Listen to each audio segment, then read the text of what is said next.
This morning, 2 Indonesian peacekeepers lost their lives in an explosion that hit a UNIFIL logistic convoy, destroying their vehicle near Bani Hayan in Sector East. 2 more peacekeepers were injured, 1 seriously. The origin of the explosion has not been determined. Yesterday, a peacekeeper of the Indonesian contingent was killed in an explosion inside the UNIFIL base in Et Taib, also in Sector East. Another peacekeeper was critically wounded and was evacuated to a hospital in Beirut. We strongly condemn these unacceptable incidents, and peacekeepers must never be a target. UNIFIL is investigating these incidents to determine the circumstances of these tragic developments. We also remain seriously concerned about several aggressive incidents against UNIFIL peacekeepers in the past couple of days. The impact of this new situation on your operations?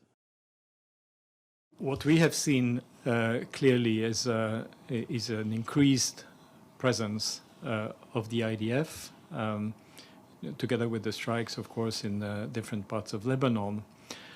Now,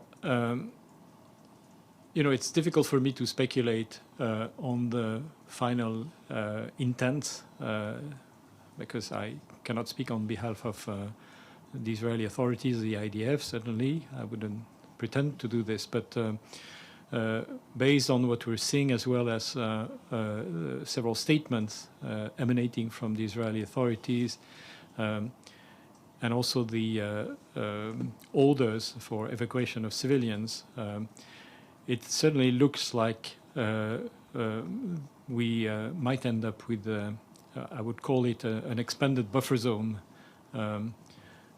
in southern Lebanon. Know where the fire came from? Yeah. This is a Security Council mandated operation. We have a duty to stay.